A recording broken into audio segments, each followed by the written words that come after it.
Hi everybody, and welcome to Lost Genre Reddit Stories. In this video, we've got a very weird, awkward situational post from the subreddit Relationship Advice with an update, and then some malicious compliance. So, if you want to navigate through the parts of this video, just use the timestamps right below it.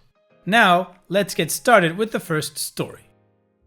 This post is from the subreddit Relationship Advice, and it's by user ThrowArray Love Sucks. My 30 female best friend 30 female and her boyfriend 35 male discussed his permission to sleep with me behind my back, and I have been trouble explaining why I'm so upset by this. First and foremost, I don't agree with polyshaming. That's not the point of this post. Polyamory is a valid dating relationship model when done ethically, and I wanted to make that clear from the beginning. So, my best friend Cindy and I have known each other for roughly 15 years and have been roommates for 5-ish years. Cindy is poly and has 2 partners, one that lives close by and one named Mark that lives in Oregon, which is pretty far from us. I knew Mark through mutual friends prior to him meeting Cindy, and we actually slept together a couple of times back in 2016. He's poly and I'm monogamous, and we decided it wouldn't work between us. But we maintained being good friends because we get along really well. I introduced those two in 2017, admittedly under the he's poly, you're poly piss poor attempt to matchmake, and they hit it off. In 2019, Mark moved to Oregon for work, but they have been making it work via long distance, and I'm happy for them. So in 2020, I kinda lost my mind. I had to break up with a boyfriend who was in love with someone else. I realized I hated my job, I turned 30 and felt deeply unhappy in where my life was headed. So I decided it was best for me to start living. I quit my job and found a new one that made me happy and started to do solo hiking adventures. I mentioned in a group chat that I always wanted to camp in Crater Lake National Park in Oregon, and Mark offered his place for me to stay at and offered to be my hiking buddy. He's into hiking as well.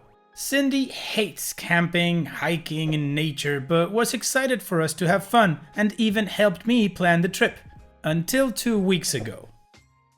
Out of nowhere, Cindy was as cold as ice to me.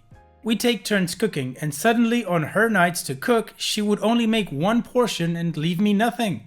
She was short in conversation, didn't want to hang out with me in shared areas at all, and just seemed like she was pissed. I asked her if something was wrong, and she straight up ignored me. I went to mutual friends who said they had no clue that something was wrong. Then yesterday, she invited me to a video chat with her and Mark. They told me they've discussed it, and I have permission to sleep with Mark on this trip. Apparently, one of the boundaries in their relationship is neither of us can do anything with either of our partner's friends. Mark mentioned 2 weeks prior that he would be down to sleep with me on this trip if I was down for it, which led to fighting between the two. Mark argued that he already slept with me previously, so I shouldn't count, and Cindy was sternly on, she's my best friend, so no. They reached an agreement and were excited to tell me, and I blew up at them. So many thoughts are swirling in my head right now, and I cannot even verbalize all the reasons why I am mad. It's like my best friend and her boyfriend, someone I considered to be a good friend too, view me as a sex object in some ways, but somehow worst. Sleeping with Mark wasn't even a concept to me, as he is squarely in the best friend's boyfriend and good friend boxes in my mind. I logged off the chat, told Cindy I was too angry to look at her, and have been at a friend's place for the last day. I need advice on how to convey to them that I am so angry when I am having trouble coming up with a reason besides blind rage. I barely want to go on this trip anymore. What? This is such a weird situation. It's like if they decided that you were going to sleep with Mark or you had permission that you were going to do it anyways. What the hell kind of reasoning is that? I know nothing about the poly life because, I've just never read into it, but I would assume that consent kind of plays a part into it, right? And they kind of skipped that whole part altogether. Like they just assumed that you would sleep with him if you wanted to. What the hell? So it was an issue between them being cool with that instead of actually knowing if that was something that you would be open to do, which you are not. So their whole discussion in those 2 weeks that your friend put you through hell were for nothing, right? I mean, that's what I'm getting from this post, because the whole situation is just so bizarre, it really blew the top of my head off. I'm in the same boat as OP. I'm kind of angry about the situation, but I don't know how to properly express it. It is just so weird. And I know I've said that like 3 times, so I'm going to stop and ask you guys, what do you think? Let me know in the comment section, what would you say? I'm stumped. And now let's move on to the community comments to see what they said. Ambivalently O says, take your trip. You deserve your trip, okay? Don't stay with Mark. This was completely inconsiderate of them to just assume you'd be okay with this. What a massive violation of your trust in both of them. I am so sorry you had to deal with OP. Heart. Working Context says, this isn't how polyamory works, LMAO. I won't be a pawn in whatever dumb insecure game you two are getting yourself in. I don't want to sleep with your boyfriend. I never have, and it's unfair to treat me this way because of some situation you've made up in your head. Phoenix ABG says, they talked and argued about it amongst themselves as if it was a given that if Mark decided he wanted to sleep with you, then he only needed to ask Cindy, not you. Not only did they take away your voice in this conversation, Cindy took her jealousy out on you, which is again unfair because you had no idea what was going on.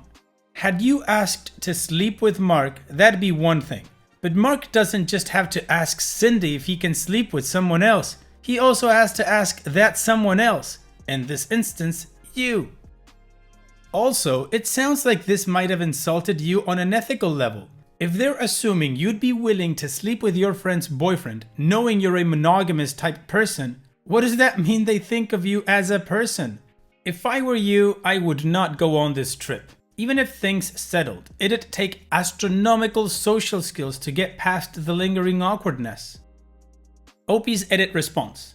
Okay, I just wanted to say thank you to everyone who commented. Today has been rough for the most part, but for me and the friend whose futon I am occupying got tacos and I got to process this for the better part of my day. My feelings have landed mostly on being upset with Cindy. No matter what drama was going on in their relationship, I was treated like a pariah in my own home, and that's unacceptable. The annoying part of this is now I am doubting whether or not I would have even considered sleeping with Mark if the situation came up organically. My friend, who I am staying at, she's also poly, asked me how I would have preferred this situation playing out. My response was pretty much 1. Cindy not taking out whatever she was feeling on me while they were having their backroom discussion. 2. Being approached by one of them individually to see if I was interested in any of this and not in the weirdest effing Discord call in the world. She was in the room right next to me. She could have just come in and talked to me solo. If Mark would have asked me, I probably would have run to Cindy being like, your boyfriend is hitting on me. I am unsure if that's even allowed. If Cindy would have, I am unsure how that would have even gone. Who knows, maybe with permission and wine and the breathtaking views of that lake, it's effing gorgeous, something would have happened. Nothing sure as hell is going to happen now though. This is a long-winded post to say that I am planning to talk to each of them because at the end of the day, I already dropped like $450 on round-trip tickets and I can't afford to stay anywhere else on short notice. I've looked into campsite lodge and nearby Airbnb and hotels and everything is too expensive for me. And my personal time off is already approved in my workbooks. I'm not going to be awkwarded out of my vacation that I have dreamed about, so I am going to talk to both of them and God help them if the first words out of their mouths aren't "I'm sorry." Okay, well I think the community came out with some pretty good stuff about how to respond and how to view this whole situation. That last commenter said almost everything I wanted to say, but I just fumbled it up when I did. And also at the end there, OP told us what's going through her head and what she wants to do. So now let's move on to the update to see what ended up happening with this whole thing. Hey everyone, it's just been over 3 weeks since my last post and I wanted to post an update. if you didn't read my original post, is that I was planning on going on a trip or I would be staying with my best friend's partner for 5 days. She was fine with it until she wasn't and treated me coldly for 2 weeks. Then she and her boyfriend told me that I had permission to sleep with the boyfriend on the trip if I so desired. I got pissed and stayed at a friend's place for 3 days. It was such a fun experience. I went home after 2 or 3 days, I can't actually remember how long I was gone now, when Cindy sent me a message saying she wanted to apologize. Apparently, Cindy reached out to the mutual friend I was staying with, and that friend went over every cruel thing Cindy did to me during her 2 weeks of shutting me out and told her to get herself together. We sat down and talked, and it was pretty illuminating what she had to say. Cindy and I have known each other for over 15 years now. For the majority of that time, I was the most introverted and shy type, while she was the "let's drink shots off the roof with this new friend I made 30 seconds ago" type. When the plague hit, we both had 2 very different responses. After realizing I was deeply unhappy with all parts of my life, I flipped everything on its head. I found a new job and made a bunch of work friends. I started doing solo adventures. I felt happier than I've ever been, and it turns out, happy me is very bubbly and engaging. While I couldn't go out for obvious reasons, I started actually using Discord and engaging more with friends and going on virtual dates. Cindy did the opposite. Her job went from home pretty early on, which cut her off from most of her work friends, and she lost an aunt she was close to due to the virus. Cindy works customer service at an online store, so after 8 hours on the phone in front of a computer, she doesn't want to Zoom or Discord or message anyone from the exhaustion of it all. Cindy admitted that she felt like she was falling apart. Meanwhile, the person she grew up with was doing better than ever. Cindy is not one to express her feelings. She comes from an army, "what's a feeling?" family. She apparently decided that the best course of action was to bury everything in her chest and do nothing about it. Then Mark asked if he could sleep with me, and everything started leaking out. Cindy admitted that the rule "neither of us can do anything with either of our partner's friends" is a bit more flexible than I originally thought, and is more of a "please ask if I'm cool with this before you flirt with my friends" situation. Apparently, Cindy was cool with the concept of us sleeping together previously. Back in 2019, I was planning a trip to Seattle for the summer of 2020. Mark offered to join me, and we were planning on splitting a 2-bedroom Airbnb. It didn't happen for obvious reasons, but apparently, Mark asked Cindy during the planning stage if he could even broach the topic with me, and she was cool with it. Mark, going off how she was previously cool with it, checked in again with her before he was planning on talking to me about it for the most recent trip. And that's when the blow-up happened. Cindy apologized for how she treated me the past 2 weeks and admitted that she felt like she was failing at everything in her day-to-day life, and then felt like she was going to lose her boyfriend to me if something happened between us. I honestly feel like a crappy friend in some sense, because while I know her depression was flaring up again, I didn't quite realize how deep she was in it despite living together. I did stand my ground on the fact that while her feelings are valid, the way she treated me wasn't, and that type of behavior cannot happen again. She agreed and even invited me to sit in on a session with her therapist. She was already going to cope with the feelings in regards to her very messy family, which I said I would after she had more solo time to process it. I did end up going on the trip. Mark apologized for blowing up my home with his question, and we had a conversation about how while he is sweet, I really don't see any future where I sleep with him again. He was cool with it and said he was excited to have a good friend come up for nature adventures. I just got home yesterday from my adventures and have been sharing the photos with Cindy for the better part of the day. She thinks the shots are beautiful, and her biggest concern is that I could have hurt my lungs since it was pretty smoky out there on one of the days due to the wildfires in California. So that's it. Well, OP, at least now you know everything that was going on and why your friend treated you like she did. Now, of course, I'm not excusing it. It was very wrong of her and her boyfriend to just assume that you would sleep with him if the chance presented itself. But at least now you know what happened and you had a fantastic trip and took great pictures from it. So that's always good. And as for us, we just move on to the next post. This post is from the subreddit Malicious Compliance and it's by user BeHide Reborn. You said do not shut down for any reason. About 5 years ago, I was working as a production supervisor for a metal forging company. We had recently acquired a transmission part for a well-known American motorcycle brand. This part was being made on a hydraulic press and we had trouble with the part melting our dies due to the unique shape of the part. And the fact that this part should have been made on a forging hammer press, not a hydraulic one. We were getting very behind on the customer orders due to the fact we typically had to either repair or replace dies approximately every 1500 pieces. This is in contrast to other parts that have die lives exceeding 6000 pieces. My manager, who had only been on the job about 6 months, pulls me in the office and tells me on the next run, do not shut down for any reason unless the forge press breaks down.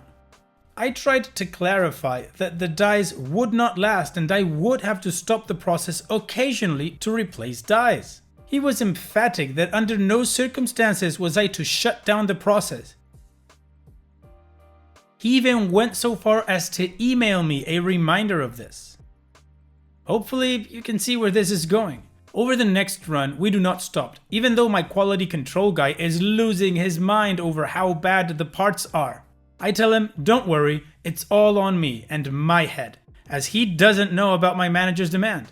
We set a production record, even though maybe 1,000 out of the 4,000 pieces we produced are good. Next day, plant manager and quality director pull me into the office. It's explained to me that I'm probably going to lose my job due to the fact I blatantly allowed non-conforming parts to be produced. I asked if I could print an email for my defense. I get quizzical looks, but plant manager okays it. I print off the email from my manager stating not to shut down for any reason and hand it over.